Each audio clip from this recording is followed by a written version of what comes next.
കേരളത്തിലെ രാഷ്ട്രീയ ഭരണ നേതൃത്വത്തെയും വ്യവസായ പ്രമുഖരെയും ഒരുപോലെ നിഴലിലാക്കിയ ഒന്നാണ് CMRL എക്സാലോജിക് സാമ്പത്തിക ഇടപാട് കേസ്. കേരള മുൻ മുഖ്യമന്ത്രി പിണറായി വിജയന്റെ മകൾ വീണ വിജയന്റെ ഉടമസ്ഥതയിലുള്ള എക്സാലോജിക് സൊല്യൂഷൻസ് എന്ന IT കമ്പനിയും കരിമണൽ കമ്പനിയായ CMRLും തമ്മിൽ നടത്തിയ സാമ്പത്തിക ഇടപാടുകളിൽ കള്ളപ്പണം വെളുപ്പിക്കൽ നിരോധന നിയമപ്രകാരം അന്വേഷണം നടത്തുന്ന എൻഫോഴ്സ്മെന്റ് ഡയറക്ടറേറ്റിന്റെ നീക്കങ്ങൾക്ക് കേരള ഹൈക്കോടതി ഡിവിഷണൽ ബെഞ്ചിൽ നിന്നും വലിയ നിയമസാധുതയാണ് ലഭിച്ചിരിക്കുന്നത്.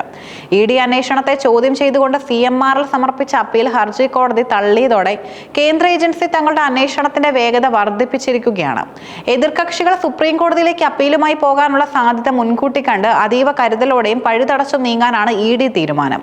Cochin minerals and rutile limited എന്ന സ്വകാര്യ കമ്പനിയിൽ നിന്നും നൽകാത്ത സേവനങ്ങൾക്കായി എക്സാലോജിക് സൊല്യൂഷൻസ് വൻതുക കൈപ്പറ്റി എന്ന ആദായനികുതി തർക്കപരിഹാര ബോർഡിന്റെ കണ്ടെത്തലിലൂടെയാണ് ഇതിന് പിന്നാലെ കേന്ദ്ര കോർപ്പറേറ്റ് കാര്യ മന്ത്രാലയത്തിന് കീഴിലുള്ള സീരിയസ് ഫ്രോഡ് ഇൻവെസ്റ്റിഗേഷൻ ഓഫീസും തുടർന്ന് കള്ളപ്പണ ഇടപാടുകൾ അന്വേഷിക്കുന്ന എൻഫോഴ്സ്മെന്റ് ഡയറക്ടറേറ്റും കേസിൽ അന്വേഷണം ആരംഭിച്ചു. തങ്ങൾക്കെതിരെയുള്ള ED അന്വേഷണം നിയമവിരുദ്ധമാണെന്നും അത് തടയണമെന്നും ആവശ്യപ്പെട്ടാണ് CMRL അധികൃതർ ഹൈക്കോടതിയെ സമീപിച്ചത്. എന്നാൽ സാമ്പത്തിക കുറ്റകൃത്യങ്ങളിൽ പ്രാഥമിക തെളിവുകളുടെ അടിസ്ഥാനത്തിൽ അന്വേഷണം നടത്താൻ കേന്ദ്ര ഏജൻസികൾക്ക് പൂർണ്ണ അധികാരമുണ്ടെന്ന് വ്യക്തമാക്കിക്കൊണ്ട് ഹൈക്കോടതി സിംഗിൾ ബെഞ്ചും പിന്നീട് ഡിവിഷണൽ ബെഞ്ചും EDക്ക് അനുകൂലമായി വിധി പുറപ്പെടുവിക്കുകയായിരുന്നു. ഈ വിധി EDയെ സംബന്ധിച്ച് കേസിന്റെ അടുത്ത ഘട്ടത്തിലേക്ക് കടക്കാനുള്ള വലിയൊരു നിയമപരമായ കോട്ടയായി മാറിയിരിക്കുന്നു. ഹൈക്കോടതി വിധിക്ക് തൊട്ടു പിന്നാലെ കേസിന്റെ ഗൗരവം കണക്കിലെടുത്ത് ED ഡയറക്ടർ രാഹുൽ നവീന്റെ സാന്നിധ്യത്തിൽ കൊച്ചിയിൽ അതീവ പ്രാധാന്യമുള്ളൊരു പ്രത്യേക അവലോകന യോഗവും ചേരുകയുണ്ടായി. അന്വേഷണ പുരോഗതി നേരിട്ട് വിലയിരുത്താനാണ് ഡയറക്ടർ കൊച്ചിയിലെത്തിയത്. ഇതുവരെ നടത്തിയ റെയ്ഡുകളിൽ നിന്നും ചോദ്യം ചെയ്യലുകളിൽ നിന്നും ലഭിച്ച ഡിജിറ്റൽ രേഖാമൂലമുള്ള തെളിവുകൾ യോഗത്തിൽ വിശദമായി പരിശോധിച്ചു.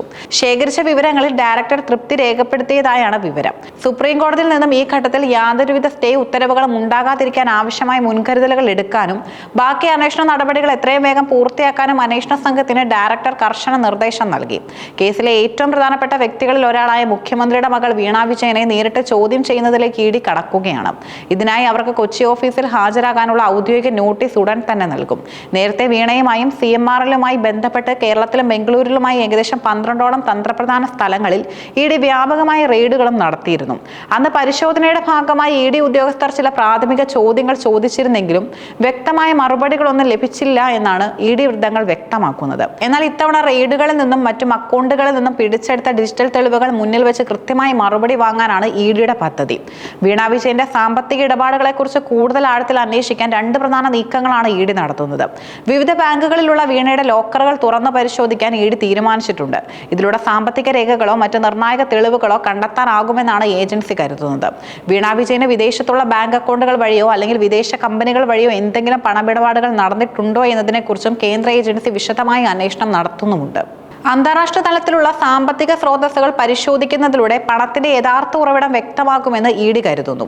ഈ കേസിൽ ആകെ 132 കോടിയോളം രൂപയുടെ വൻ സാമ്പത്തിക ക്രമക്കേട് നടന്നിട്ടുണ്ടെന്നാണ് എൻഫോഴ്സ്മെന്റ് ഡയറക്ടറേറ്റിന്റെ ഈ കേസിൽ ആകെ 132 കോടിയോളം രൂപയുടെ വൻ സാമ്പത്തിക ക്രമക്കേട് നടന്നിട്ടുണ്ടെന്നാണ് എൻഫോഴ്സ്മെന്റ് ഡയറക്ടറേറ്റ് കോടതിയിൽ വ്യക്തമാക്കിയിട്ടുള്ളത്. CMRL കമ്പനിയുടെ വിവിധ അക്കൗണ്ടുകൾ വഴിയും മറ്റു ഉപകമ്പനികൾ വഴിയും വലിയ രീതിയിലുള്ള കള്ളപ്പണ ഇടപാടുകൾ നടന്നിട്ടുണ്ട്. അന്വേഷണത്തിന്റെ ഭാഗമായി ED ഇതിനോടകം തന്നെ കടുത്ത നടപടികളിലേക്ക് കടന്നിട്ടുമുണ്ട്. വിവിധ ബാങ്കുകളിലെ 242ഓളം അക്കൗണ്ടുകളിലായി ഏകദേശം 18 കോടിയോളം രൂപ ED ഇതിനോടകം മരവിപ്പിച്ചു കഴിഞ്ഞു. ഈ മരവിപ്പിച്ച അക്കൗണ്ടുകളിൽ ഒന്ന് വീണ വിജയനുമായി നേരിട്ട് ബന്ധമുള്ളതാണെന്നാണ് കേസിന്റെ ഗൗരവം വർദ്ധിപ്പിക്കുന്നത്.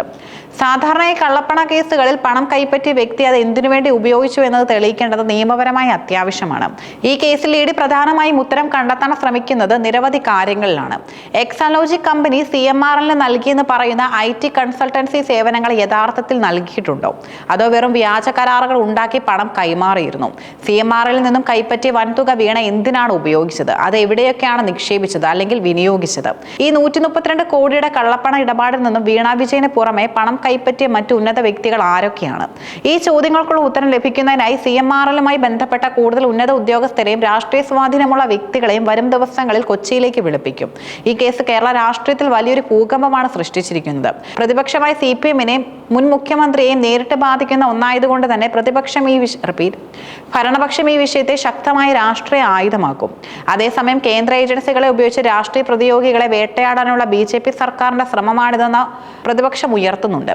എന്നിരുന്നാലും നിയമപരമായി മുന്നോട്ട് പോകാനാണ് EDയുടെ തീരുമാനം. ഹൈക്കോടതി വിധിക്കെതിരെ CMRLോ അല്ലെങ്കിൽ കേസിൽ ഉൾപ്പെട്ട മറ്റു വ്യക്തികളോ സുപ്രീം കോടതിയെ സമീപിച്ചാൽ അതിനെ പ്രതിരോധിക്കാൻ കാവ്യറ്റ് ഫയൽ ചെയ്യുന്നത് അടക്കമുള്ള നടപടികളിലേക്ക് ഇ ഡി കടന്നേക്കാം.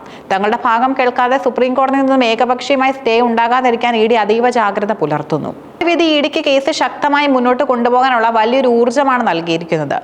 വരും ദിവസങ്ങളിൽ വീണ വിജയനെ ചോദ്യം ചെയ്യുന്നതോടെയും ബാങ്ക് ലോക്കറുകൾ പരിശോധിക്കുന്നതോടെയും കേസിൽ കൂടുതൽ നിർണായകമായ വിവരങ്ങൾ പുറത്തുവരുമെന്നാണ് കരുതപ്പെടുന്നത്. സാമ്പത്തിക അഴിമതികളുടെയും കള്ളപ്പണ ഇടപാടുകളുടെയും യഥാർത്ഥ വശങ്ങൾ പുറത്തു കൊണ്ടുവരാൻ ഇ ഡിയുടെ ഈ പഴുതടച്ചുള്ള നീക്കങ്ങൾക്ക് സാധിക്കുമോ എന്ന് നിയമലോകവും കേരള സമൂഹവും ഉറ്റുനോക്കുകയാണ്. ഒത്തുതീർപ്പുകൾക്ക് വഴങ്ങാതെ അന്വേഷണം അതിന്റെ യുക്തിഭദ്രമായ നിരത്തിലേക്ക് നീങ്ങുകയാണെങ്കിൽ അത് കേരളത്തിന്റെ രാഷ്ട്രീയ ഭൂപടത്തിൽ വലിയ മാറ്റങ്ങൾക്ക് കാരണമായേക്കാം.